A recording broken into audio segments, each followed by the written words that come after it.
शिवाय गुरवे नमः। शिवाय गुरवे नमः।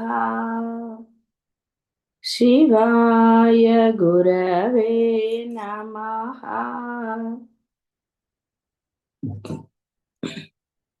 సద్గతి ప్రద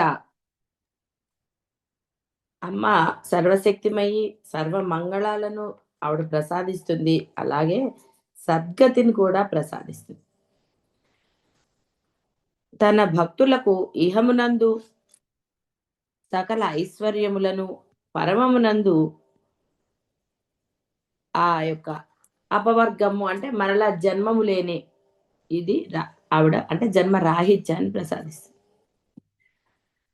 ఈ సద్గతులు రెండు విధాలు: సాపేక్షిక, నిరపేక్షిక.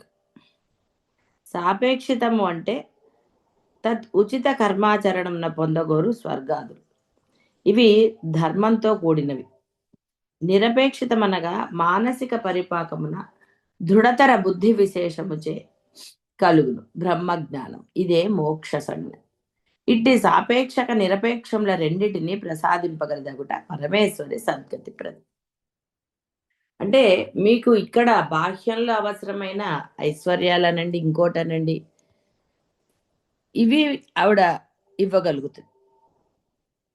వీటితో ఆవిడ అంటే మీరు ధర్మాన్ని కోరుకుని ధర్మంగా మీరు గనక ప్రవర్తిస్తే ఆ ధర్మానికి తగ్గ ఆ యొక్క స్వర్గాన్ని వాటిని కూడా ఆవిడ మీకు ప్రసాదిస్తుంది. ఆవిడ కోరికలు కోరుకుని మీరు అధర్మంగా ఉన్నంత మాత్రాన ఆవిడ మీకు అన్ని ఇచ్చేస్తుందని మీరు పొరపడరాదు. అందువలన సద్గతి అంటే ఇక్కడ ఇంకొక విషయం కూడా ఉంటుంది. మీరు ఎప్పుడైతే అమ్మని మనసా వాచా కర్మణ ఆరాధిస్తారో తప్పక మీ బుద్ధులను కూడా మారుస్తుంది. అదే ఇందాక ఇక్కడ మనకి చెప్పింది, బుద్ధి విశేషముచే బ్రహ్మజ్ఞానాన్ని ప్రసాదిస్తుంది. ఎవరైతే ఆ యొక్క బ్రహ్మజ్ఞానంలో స్థిరంగా ఉంటారో వారికి ఇహ లభించేది జన్మరాహిత్యమే. అందువలన అమ్మ ఎలా అయితే సర్వశక్తిమయ్యి అన్నారో సర్వ మంగళ అన్నారు. మంగళము అంటే కూడా శ్రేయస్సును కలగచేస్తుంది, పరమ శ్రేయస్సును కలగచేస్తుంది తన భక్తులకి. కాబట్టి ఇక్కడ భక్తుడు అంటే కేవలం ఈ ఇహపరమైన కోరికలు కోరుకునే వాడు కాదు. మనసా వాచా కర్మణ, అమ్మ నువ్వు ఉన్నావు ఇంకా అంతే. ప్రత్యేకంగా వాడు అడగవలసింది లేదు, అమ్మ ఇవ్వవలసింది లేదంటే అమ్మ ఏది ఇవ్వాలో అది ఇస్తూనే ఉంటుంది. నీ రాతను మార్చి ఇవ్వగలిగే శక్తి కూడా ఆవిడకే ఉంది. కాబట్టి అమ్మ సద్గతి నీకు సద్గతులను ప్రసాదిస్తుంది, నీకు మంచి మార్గాన్ని చూపిస్తుంది, నువ్వు అందులో తరించేటట్టుగా కూడా ఆవిడ చేస్తుంది. తురియాతీతమగు కేవల పరామార్గమును భక్తాగ్రగణ్యులను ఉపాసక శ్రేష్ఠులను మొదలగు వారు పోవుదురను కొనబడు అర్చిరాది మార్గమును ఇష్టాపూర్తాది కర్మలను ఆచరించువారు పోవుదురను కొనబడు ధూమాది మార్గమును అని 3 గతులున్నాయట. ఇందు శ్రేష్టము పరమమగు పరామార్గం కూడా ఆవిడే ప్రసాదిస్తుంది. అంటే ఉన్నతమైనది పరామార్గం, జన్మరాహిత్యం. అదే అసలైనది. ప్రయత్నం చేస్తే మానవ జన్మలో దానికి ప్రయత్నం చేస్తే ఏదన్నా అంటే ఇంత మానవ జన్మను పొంది ఉపయోగం. ఈ యొక్క ఇంద్రియాలతో మనం ఈ బాహ్యమైన ఆడంబరాల నుండి భోగాలు ఇవన్నీ కూడా నశిస్తున్నాయి. ఆహారము, మీకు ఇష్టమైన ఆహారం ఎక్కువ తినలేరు, ఒక వయసు వచ్చాక తినలేరు. ఇక మళ్ళీ ఏదన్నా వచ్చింది అంటే అప్పుడు తినలేరు. భోగాలైనా అంతే, ఎంతసేపు పరుపు బాగుందని పడుకోగలుగుతారు, ఎంతసేపు ఏసీ వేసుకోగలుగుతారు, ఈ చలికాలంలో వేసుకోగలరా? ఇలా ఈ భోగ్య వస్తువులు కూడా, నగలైనా అంతే. మీకు 100 తులాలు ఉన్నాయండి, ఎన్ని తులాలన్నా ఉండనివ్వండి, ఎన్ని వేసుకుని తిరగలుగుతారు? అంటే ఈ బాహ్యమైన ఈ ప్రపంచంలోవి వస్త్రాలైనా అంతే, ఎవరైనా అంతే, ఉద్యోగానికి అంతే, రిటైర్మెంట్ లేని ఉద్యోగమైనా ఎన్నాళ్ళు నువ్వు చేయగలుగుతావు? ఇలా బాహ్యమైనవన్నీ, ఎందుకంటే నువ్వు దేహం అన్నప్పుడు దేహం పరిమితికి లోబడింది. కాబట్టి నువ్వు దేహంతో పొందేవన్నీ కూడా పరిమితికి లోబడినవి. అన్నీ నశించేవి. ఏది శాశ్వతంగా ఉండదు. నువ్వొక ఇల్లు నీకు ఇష్టంగా కట్టుకున్నా, కోట్లు ఖర్చు పెట్టో ఏదో కట్టుకున్నా, కొన్నాళ్ళ తర్వాత నీకు ఆ ఇల్లు నచ్చకపోవచ్చు. అయ్యో! అలా చేయలేదే, ఇలా చేయలేదే అనుకుంటావు. అది జరిగి తీరుతుంది. అలాగే అంతే తప్ప చాలా బావుందండి. చాలా కొద్దిమంది మాత్రం. అంటే ప్రతీదీ నువ్వు ఏది అనుభవానికి నీ అనుభవంలోకుందో, దాని పట్ల నీకు ఎప్పుడూ సంతృప్తి లేదు. సంతృప్తి అనేది పరిమితికి లోబడి ఉన్నది. అందుకని దాన్నసలు సంతృప్తి కూడా అనడానికి లేదు. తృప్తి అనాలంతే. ఆ తృప్తి నీకెప్పుడూ మారిపోతూనే ఉంటుంది. ఇంకా ఏదో అంట. అందువల్లనే చికాకులనండి, ఇంకో గోలనండి, ఏడుపులనండి ఇవన్నీ ఉన్నాయి. కాబట్టి ఈ బాహ్యమైనది ఇది తెలుసుకున్నవాడు. బాహ్యమంతా ఇంతే. ఇందులో ఏడుపు తప్పే. బంధాలు చూసుకున్నా అంతేనండి. మీరు బంధాల పట్ల అన్నా, ఏ బంధము మారలేదు ఇన్ని సంవత్సరాలైనా అనడానికుండదు. కశ్చిత్ ధీరః అన్నట్టుగా ఎవరో ఒకానొకడు మాత్రమే అలా ఉండగలుగుతాడు. కాబట్టి బాహ్య ప్రపంచంలో ఇది ఇంతే, లేదా నాకు ఇష్టమైనట్టుగానే అని అనడానికే లేదు. కేవలము ఈ దేహంతో మీరు ఏమాత్రం కూడా, అంటే దుఃఖము లేసమాత్రముగా లేనిది, మరలా అనవసరమైన నికృష్టపు జన్మలు పొందనివ్వకుండా మిమ్మల్ని కాపాడేది, ఉన్నన్ని రోజులు అంటే ఈ దేహం పరిమితమైన దేహంతో కూడా మీరు అపరిమితమైన ఆనందాన్ని పొందగలిగేది కేవలం జ్ఞాన మార్గం మాత్రం. ఆ జ్ఞాన మార్గం ఆవిడే ప్రసాదిస్తుంది. యెస్. చెప్పాగా నాకు ఆవిడే ఇచ్చింది. సందేహం ఏం లేదు, ఎవరికైనా ఇస్తుంది. పట్టుకోవటంలోనే తేడా. కాబట్టి మీరు ఏమీ అడగకుండా ఆ అమ్మని ఆరాధించండి అంతే. దీనికి మీరు స్తోత్రాలు చదువుతారా? చదవండి. నష్టమేమీ లేదు. నేను చదివిన దాన్నే. కాబట్టి మీరు స్తోత్రం చదవండి. అడగకండి ఏది కూడా. అమ్మ ఏదిస్తే దాంతో తృప్తిగా ఉండండంటే అసలు నా నా మాట అంటే, నేను చెప్పే మాటేంటంటే, ఆవిడ ఏమిచ్చింది అన్నది మీకనవసరం. ఇంతే ఇచ్చింది అసలు తృప్తి అని అసలు దాని యందు మీరు దృష్టి పెట్టకండి. మీ దృష్టి అంతా అమ్మవారి యందే ఉంచండి. ఎవరు అవమానాలు చేసినా, ఏది జరిగినా మీ దృష్టి అమ్మ నుంచి మరల్చకండి. ఏమిటమ్మా ఇలా ఇచ్చావని. సరే చాలా బాధ కలిగింది. వాళ్ళ అమ్మ దగ్గర కూర్చొని ఏడవండి.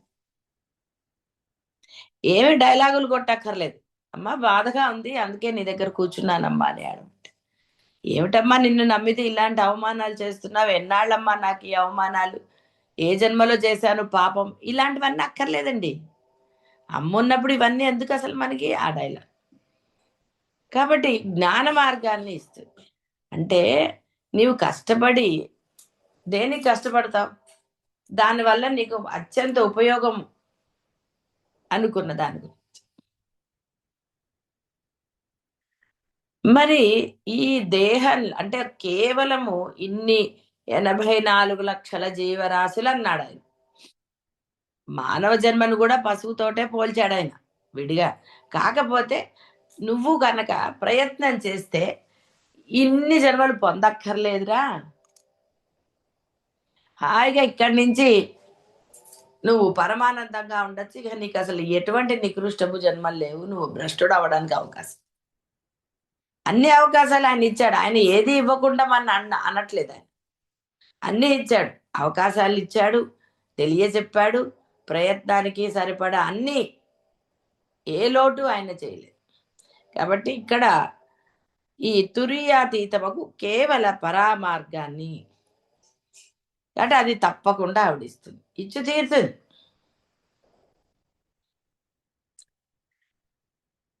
అందువలన ఈ యొక్క బాహ్యమైన వాటి గురించి, వీటి గురించి ఎందుకండి ప్రయత్నాలు? ఈ బాధలు పోగొట్టమ్మా అని ఎందుకండి? ఈ బాధ పోతే ఇంకో బాధొస్తుంది. ఎందుకు? నువ్వు ఇంకోటేదో కోరుకున్నావు గాబట్టి. నువ్వు ఇంకోటేదో చేశావు గాబట్టి. కాబట్టి అమ్మ బాధలు పోగొట్టు అనే బదులు అమ్మ నువ్వే కావాలని ప్రార్థన చేయండి. ఎస్, నేను అంతే చేశాను. అమ్మ నువ్వు కావాలన్నాను. మీరు కూడా అమ్మ నువ్వు కావాలనండి. ఎవరికి తక్కువ అండి? ఇప్పుడు వినేవాళ్ళలో ఎవరికి అన్నీ ఉన్నాయి. ఎందుకు ఇంకా వాళ్ళన్నారు వీళ్ళన్నారు ఇంకోటి ఏదో అది ఇది పిల్లలు ఆగోల ఈగోల అక్కర్లా. అమ్మా నువ్వు కావాలి అనండి.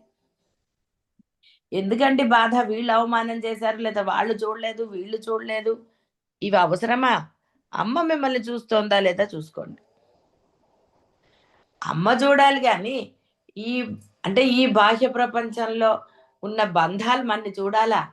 ఎంతవరకు చూస్తారండి? అనవసరం అవన్నీ. నువ్వు డబ్బిచ్చినా డబ్బు ఇవ్వకపోయినా అసలు బాహ్య ప్రపంచంలో బంధాలన్నీ అంతే. కాబట్టి దేనికి అది? కాబట్టి ఇక్కడ మీరు అమ్మని ప్రార్థన చేస్తే, నామస్మరణ చేసిన, నీ కోసం చేస్తున్నాను అనండి. అమ్మ నువ్వే కావాలి, ఇంకా నాకేం వద్దు. అందుకని ఎందుకండి ఈ బాహ్య బంధాల పట్ల ఏడవటం? వీళ్ళు చూడలేదు వాళ్ళు చూడలేదు, ఇది లేదు అది లేదు, ఎందుకు మనకి? ఏమిటంటే విలువ? అమ్మ ఇవ్వాలి నీకు విలువ. నువ్వు నా భక్తుడు, లోపాముద్ర భర్త అయితే సరే అంది ఆవిడ. అలా నువ్వు అమ్మ దగ్గర గుర్తింపు పొందాలి. అగస్త్య మహామునిది ఎన్నిసార్లు చెప్పుకున్నా తృప్తిగా ఉండదు. ఎవరో అగస్త్యుడు అంది. మరి అగస్త్యుడు ఎంత గొప్పవాడో అయినా సరే అమ్మ ఎవరో ఆయన అంది. అంటే హయగ్రీవుల వారు అదే అమ్మా నీ భక్తురాలు లోపాముద్ర భర్త అన్నట్టు. ఓ ఇంకే అయితే సరే అంది ఆవిడ. చూసారా? కాబట్టి అమ్మ భక్తులుగా మీరు పేరు తెచ్చుకోండి. వేరేగా ఎందుకండి? ఈ బాహ్య ప్రపంచంలో వాడు మిమ్మల్ని గుర్తించాలి, వాళ్ళు గుర్తించట్లేదు అని ఎందుకండి ఏడుపులు? ఎందుకు ఈ ఏడుపులు? ఈ ఏడుపుల వల్ల ఆరోగ్యాలు పాడవుతాయి. బాహ్యమైన ఏడుపు బాహ్యమైన శరీరాన్ని ఇచ్చేస్తుంది, రోగాలు వస్తాయి, వేరేది ఏం జరగదు. దానివల్ల ఈ బాహ్య ప్రపంచంలో వీడు వాడు నాకు ఇవ్వట్లేదు ఈ బంధాల పట్ల మీరు ఏడిస్తే మీ పట్ల ఉన్న గౌరవం పోతుంది. వీడు ఎప్పుడు ఏడుస్తాడు అనుకుంటారు. కాబట్టి బాహ్య బంధాల పట్ల ఎప్పుడు ఏడవకండి. అది ఎవరైనా సరే, వాడు మనకి విలువ ఇవ్వట్లేదని నువ్వు ఏడవటం మొదలెట్టావా, నీ మీద వాడికి పోతుంది, వాడికి ఇంకొచ్చింది. ఎందుకు అసలు ఏడవాలి? ఇంత అంటే పరామార్గం తెలిసిందా తెలియలేదా అవన్నీ అంటే మీరు ఆచరించినా ఆచరించకపోయినా ఒక దైవాన్ని పట్టుకున్నారు, లేదా గురువుని పట్టుకున్నారు. ఇంకా ఒకరిని పట్టుకున్న తర్వాత ఇంకొకరు ఏదో మన ఇది చేయలేదని ఏడవటం ఎందుకండి? కాబట్టి సద్గతి అంటే ఇక్కడ కూడా మీకు గతి పొందట్లేదు మీరు. ఇక్కడ ఉన్నప్పుడైనా ఆనందం ఏది? మీరు ఒక్కసారి అవతల వాళ్ళని ఇగ్నోర్ చేయమంటే ఏదో వాళ్ళని హేళన చేయమని నా ఉద్దేశం కాదు. మీ మానాన్న మీరు ఉండండి. వాళ్ళు మిమ్మల్ని పట్టించుకున్నారా పట్టించుకోలేదా, మీకు ఏమైనా చెప్పారా చెప్పలేదా, ఏది లేకుండా ఉండండి. ఎంత ఆనందాన్ని పొందుతారో మీరు అనుభవంతో తెలుసుకోవచ్చు. దేనికండి వాళ్ళు వీళ్ళు వాళ్ళు ఏదో చెప్పారు, ఏమిటి లాభం?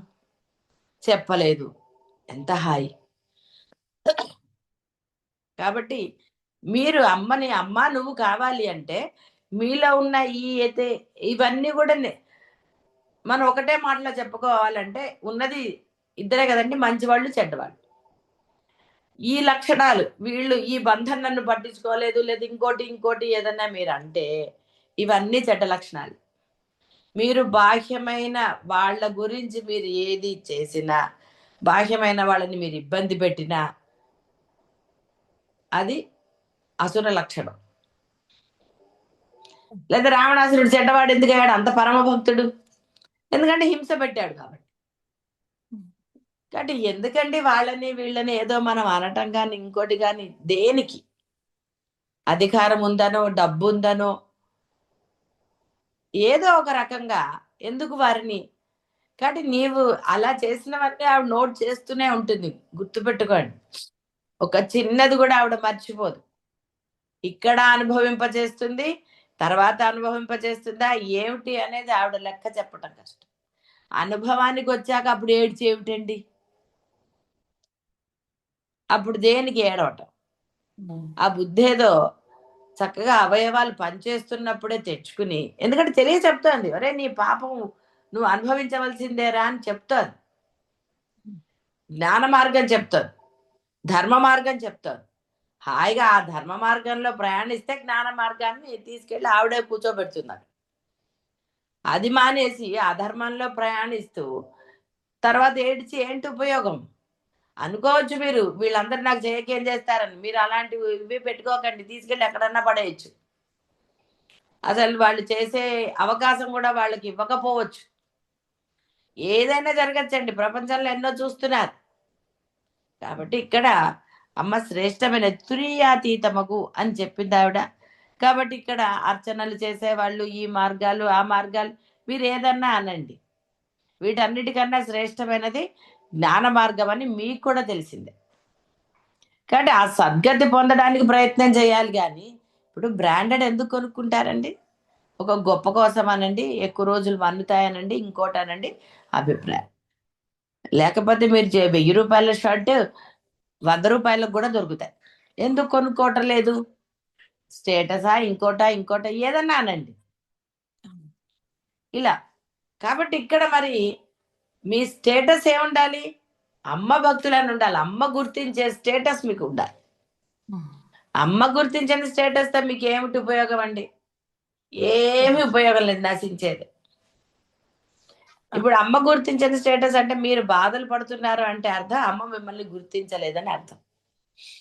మీరు సంతోషంగా ఉన్నారు, మీకు కష్టాలు ఉన్నాయి, లేమనటం కష్టాలు ఉన్నాయి ఏదో అయినా మీరు ఆనందంగానే ఉంటున్నారు అంటే అమ్మ మిమ్మల్ని గుర్తించింది. అమ్మ స్టేటస్ లో మీరున్నారు. అన్నీ ఉన్నా మీరు ఎప్పుడు చూసినా బాధపడుతూనే ఉన్నారంటే మీకు అమ్మ మిమ్మల్ని గుర్తించలేదు. ఏదో పూర్వజన్మ సుకృతం అనండి, ఇంకోటి అనండి, అష్టైశ్వర్యాలు ఉన్నాయి, అన్నీ ఉన్నాయి. కానీ ఎలాగో ఎప్పుడు ఏడుస్తూనే ఉన్నారు. మీరు ఎప్పుడైతే ఏడుస్తారో బాహ్యమైన విషయాల కోసం, అది బంధాల, డబ్బుల, ఇంకోట ఏదైనా సరే, ఆఖరికి అనారోగ్యమైనా సరే, అనారోగ్యానికి మీరు బాధపడి ఏడుస్తున్నా కూడా అమ్మ అనుగ్రహం మీకు లేనట్టే. బాగా గుర్తుపెట్టుకోండి. మీరు బాహ్యమైన బంధాల కోసం, డబ్బు కోసం ఏదైనా సరే బాగా గుర్తుపెట్టుకోండి. శరీరానికి వచ్చే రోగాల కోసం ఏడ్చినా సరే అమ్మ అనుగ్రహం మీకు లేనట్టే, గురువు అనుగ్రహం లేనట్టే. కాబట్టి ఆ అనుగ్రహాలు ఉన్నారే అంటే మీకు ఆ అనుగ్రహం ఉన్నదన్న దానికి గుర్తు మీ ధైర్యం. ఎప్పుడైతే పిల్లవాడు తల్లి తండ్రులు ఎవరు లేరు అన్నప్పుడు ఏడుస్తాడు వాడు. అయ్యో ఇక్కడ ఎవరు లేరేంటి, నన్ను ఎవరు చూసుకోవడానికి లేరు అన్నప్పుడు వాడికి భయం కలిగి ఏడ్చాడు. అదే ఎవరన్నా ఉన్నప్పుడు వాడికి ధైర్యంగా ఉంటుంది, వాడు ఏడవడు. ఎలాగైతే మనకి ఎన్నిసార్లు అద్వైతంలో తాడుని చూసి పాము అనుకున్నారు, ఎప్పుడైతే అది పాము కాదు తాడు అన్న తెలిసిన తర్వాత వాడు ధైర్యంగా ఉన్నాడని తెలిసిందో, అదే విధంగా నాకు అమ్ముంది, ఇదంతా ఎందుకు, అమ్మమ్మని మాత్రమే నేను అని నువ్వు దృఢ నిశ్చయం చేసుకున్నప్పుడు ఈ చిన్న చిన్న దుఃఖాలు నీకు కలగవు. తాపత్రయపడవు. వాడు గుర్తించాలి, ఎవడండి గుర్తించేది? అమ్మ గుర్తించడానికి ప్రయత్నం చేయి. జీవితం ఎంతో తెలియనే తెలియదు. అమ్మ గుర్తించడానికి ఏడవాలి కానీ వీడు గుర్తించలేదు, వాడు గుర్తించలేదు అని ఏడుపులు ఎందుకు మనకి? కాబట్టి ఈ ఏడుపులు మానేయండి. ఈ ఏడుపు మానేస్తే ఆవిడ గుర్తింపు మీకు దొరుకుతుంది. ఇది ఏడ్చినంత వరకు ఆవిడ లేదని కదా ఇదంతా ఏడుస్తున్నారు. ఎప్పుడైతే మీరు ఏడ్చారో అంటే ఆ అమ్మ లేదనే కదా, గురువు లేడనుకునే కదా మీరు ఏడుస్తున్నారు. అబ్బాయి లేదండి అంటే అది అబద్ధం. మరి వాళ్ళు ఉన్నప్పుడు వాళ్ళు చెప్పిన మాట వినాలి కదా. అమ్మ ఏమంది? తుర్యాతీత సద్గతిని ఇస్తానంటారు. సర్వశక్తిమయి లలితా శాస్త్రం అందరూ చదివిన వాళ్ళే. మరి ఒక్క నామం దగ్గరైనా ఇవేమి గూఢార్థాలు పక్కన పెట్టండి. సర్వశక్తిమయి అంటే మామూలు తెలుగు మాట్లాడుకునే వాళ్ళందరికీ తెలుసు. మాత అంటే తెలుసు. మరి ఇన్ని తెలిసిన తర్వాత కూడా ఇటువైపు కాకుండా మరి అటువైపు ఏడిస్తే, కాబట్టి ముందు ఏడుపులు మానేయండి. ఎందుకంటే ఏడుపులు అనవసరంగా. ఆ ఏడుపుల వల్లే మీకు మీ యొక్క కర్మలు మీరు అనుభవించవలసి వస్తుంది. అది శారీరకంగా అనండి, మానసికంగా అనండి, ఇంకో రకంగా బాధలన్నీ ఉంటాయి. అయితే అప్పుడు బాధలు ఉండవా అంటే ఎవరు చెప్పారు? అమ్మ తీసేస్తుందేమో. బాధలు తీయదని ఎక్కడ చెప్పారు? పెరియవారి కథలు చదవట్లేదు. ఎన్ని తీసేశాడు ఆయన. మరి ఇంకా ఎందుకండి అవన్నీ చదవటం ఎందుకు? ఆహా ఆయన గొప్పవాడన్నా, ఆయన ఎట్లాగూ గొప్పవాడే నువ్వు అన్నా అనకపోయినా. అరే నేను కూడా అంత భక్తి విశేషాలతో ఉంటే, అంత దృఢ నమ్మకంతో ఉంటే నా బాధలు కూడా తీసేస్తారు కదా అన్న దృఢ నమ్మకం, విశ్వాసం లేదు. నువ్వు ఇవన్నీ వింటావు, అన్నిటికీ బాగుందంటాడు, ఆహా ఓహా అంటే మళ్ళీ ఏడుస్తారు. ప్రయోజనము లేదు. ఏడుపు బాధే కదా, ఏడుపు సంతోషమా? ఆహా నేను ఏడ్చా కాబట్టి వీడు నన్ను పట్టించుకోండి, ఏడితే ఎవడు పట్టించుకోడండి. ఏడుపు అనేది ఎప్పుడు పనికిరాదు, ధైర్యం. కాబట్టి ఆ ధైర్యం బాహ్యమైన వాటి మీద కాదు, అమ్మ మీద పెట్టండి.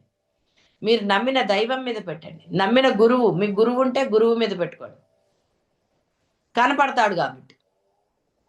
కాబట్టి ఇక్కడ ఇది ఉంటే సద్గతి ప్రద, నీ బుద్ధిని మారుస్తుంది.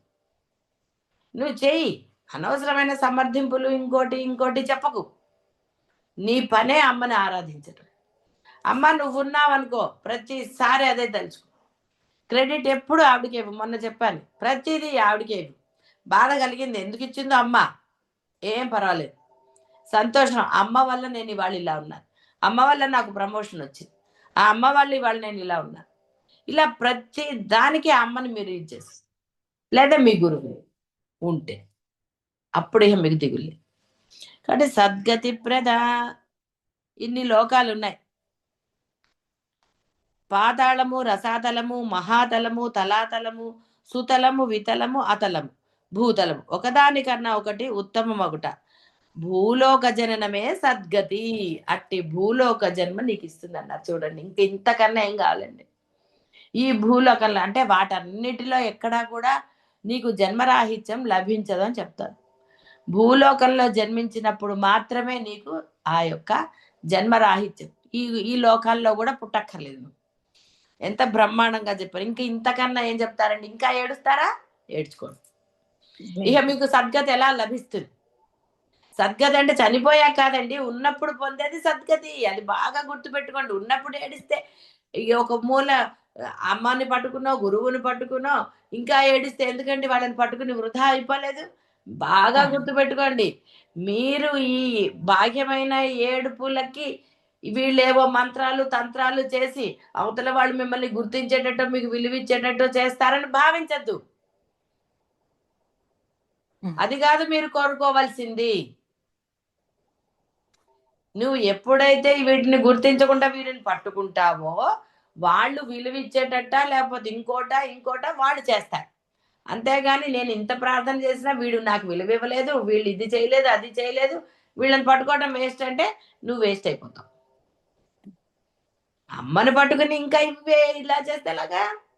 అందువలన భూలోక జననమే సద్గతి. అట్టి భూలోక జన్మని అమ్మ ప్రసాదిస్తుంది చూడండి. అందులో భూలోక జన్మలో 84 లక్షల జీవరాశులు అంటే అందులో మానవ జన్మ రావాలి నీకు. ఇక్కడ ఇచ్చారు 84 లక్షల జీవరాశులందును స్థావరములు, లతలు ఇవన్నీ ఇచ్చారు. మృగములు, పశువులు ఎన్నో ఉన్నాయి. మానవులు కూడా మొదలగు వాణి యందు ఒకదానికన్నా ఒకటి ఉత్తమ జన్మ, సర్వశ్రేష్టమైన మానవ జన్మ అనే సద్గతిని ఆవిడ ప్రసాదిస్తుంది. ఇప్పుడు మనకి పిల్లల్లో పై వాళ్ళ పోలికలు వచ్చాయంట, అన్నంత మాత్రాన వాళ్లే పుట్టారని మీరు అనడానికి లేదు. నీ మనసులో భావం ఆయన ప్రింట్ చేస్తాడు అక్కడ బ్రహ్మ. అన్నంత మాత్రాన వాళ్లే పుట్టేశారండి అని మనం ఏం అనక్కర్లేదు, అనుకోక్కర్లేదు. ఎందుకంటే ఆవిడ రచన నీకేం తెలుసు? కాబట్టి ఆయన బ్రహ్మ చేస్తాడు అంతే. నువ్వు అనుకోకపో. నీకు మానవ జన్మ లభించింది. లభించిన తర్వాత ఏమిటో తెలిసింది, సద్గతి అంటే ఏమిటో తెలిసింది. సద్గతిలోకి వెళ్లకుండా మళ్ళీ ఎందుకంటే బురదలోకి అడుగేయటం ఎందుకు? దేనికి? చక్కగా రాచ మార్గం పెట్టింది. ఒరే హాయిగా ధైర్యంగా నన్ను పట్టుకోరా అంది. అది పట్టుకోకుండా, ఆవిడని పట్టుకోకుండా ఏడుపుల్ని పట్టుకుంటే ఆ ఏడుపుల వల్ల నీకు శరీరానికి ఇది వస్తాయి, వేరే వాటికి వస్తాయి, బంధాలు ఏది సరిగ్గా ఉండదండి. బాగా గుర్తుపెట్టుకోండి, మీ ఏడుపు వల్ల ఏది సరిగ్గా ఉండదు. ఏడ్చినందువల్ల మీరేదో పొందుతారు అనుకోవడం మీ మూర్ఖత్వమే. ఎప్పుడు అలాంటి పనులు చేయకండి. మీరు పట్టుకోవాల్సింది దైవాన్ని గాని, గురువుని గాని. కాబట్టి గురువుని అంటే నేను చెప్పాను, మీ దైవాన్ని పట్టుకుంటే గురువుని ప్రసాదించడం ఏదో చేస్తారు. మళ్ళీ ఏ గురువుని అంటే ఆ గురువుని పట్టుకుంటే మళ్ళీ ఆయన ఏడిపిస్తాడు. అందువల్ల ఉత్తమ జన్మ ఆయన మానవ జన్మ సద్గతి. మానవులందును ఆటవికులై విద్యావాసన లేక మృగప్రాయులకు ఎంత బ్రహ్మాండంగా వివరణ చేశారో చూడండి. మృగప్రాయులకు వారికన్నా నాగరికతయు విద్యయు కలిగిన వారుగను సర్వ కర్మాధికారులుగాను జనన మొందుట సద్గతి. అంటే మానవ జన్మలో ఎలాంటివో చెప్తుంది. ఇంకా ఇంతకన్నా ఏమిటండి చెప్పాల్సింది? ఒక సద్గతిని పట్టుకున్నా మీరు సద్గతి పొందవచ్చు. ఇంకా బాహ్యమైన వాటి గురించి తాపత్రయపడకండి. అది మీ ఆరోగ్యమైన ఏదైనా అమ్మవారే ఇవ్వాలి. మీరు ఎన్నన్నా కష్టపడండి, వేరేగా భావించద్దు ఎవరు. మీరు ఎన్ని నాగరాణి ఉందా మళ్ళీ, నాగరాణి కానీ అంటే మీరు ఏది చేసినా సరే, అంటే ఇప్పుడు యోగాలు అనండి, వాకింగ్ అనండి, ఇంకోటనండి, మీరు ఎన్ని చేసినా ఆరోగ్యం ఇవ్వాల్సింది ఆవిడే, వేరేదిగా ఆవిడ ఇవ్వాలి. చెయ్యొద్దని నేను అనట్లేదండి, మీరు అందరూ చేసుకోండి. కానీ దీనివల్ల నేను ఆరోగ్యంగా ఉన్నాను అన్న భావన కలగరాదు. నేను చెప్పేది దానివల్ల మీరు ఆరోగ్యంగా ఉంటారు, లేకపోతే మీకు ఏది రాదు, లేకపోతే ఇంకో 80 ఏళ్ళ 90 ఏళ్ళ బతుకుతారా అని మీరు భావించకండి. ఇక్కడ చెప్పేది ఏంటి అంటే, మీరు ఎన్ని చేసినా ఇవన్నీ బాహ్యమైనవే. ఇవన్నీ బాహ్యమైనవే. మీకు ఏది ప్రసాదించాలన్నా మీ యొక్క పూర్వజన్మది, ఈ జన్మది, ఇవన్నీ కలిపి ఆవిడే ప్రసాదిస్తుంది. అయితే ఈ పూర్వజన్మవి ఈ జన్మలో చేసినవన్నీ నశించాలంటే మీరు ఆరాధించాల్సింది అమ్మనే. మీరు ఏదన్నా చేయండి, నామస్మరణతో చేసుకోండి. మీరు యోగాలు చేస్తారా, లేకపోతే వాకింగ్ చేస్తారా, లేకపోతే ఇంకో దానికి వెళ్తారా, ఇంకోటి ఏదన్నా ధ్యానము ఇంకోటి అంటారా, ఏది చేస్తున్నా కనుక మీరు ధర్మంగా ఉంటే, ఆ నామస్మరణలు చేస్తే ఆవిడ అవన్నీ ఇస్తుంది. ఏది దేనికి వ్యతిరేకం కాదండి. సందర్భం వచ్చినప్పుడు చెప్పాలి. కాబట్టి కేవలం దాని వల్లే మీరు అని అనడానికి లేదు. అంటే అలాంటి అపోహలు పెట్టుకోవద్దని నేను చెప్తున్నా. అందుకని ఇక్కడ సర్వకర్మాధికారులుగాను జనన మొదట సద్గతి. దుర్లభం త్రయం ఏవై తద్ ఏవ అనుగ్రహ హేతుకం మనుష్యత్వం ముముక్షత్వం మహాపురుష సంశ్రయం.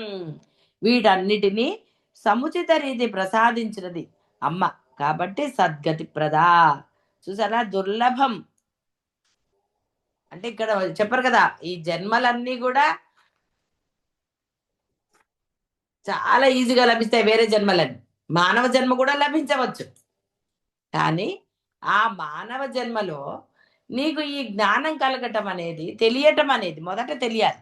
తర్వాత నీ ప్రయత్నం, దృఢంగా నీ ప్రయత్నం అనేది దుర్లభం. కానీ నువ్వు చేయాలి, నీకు లభించింది.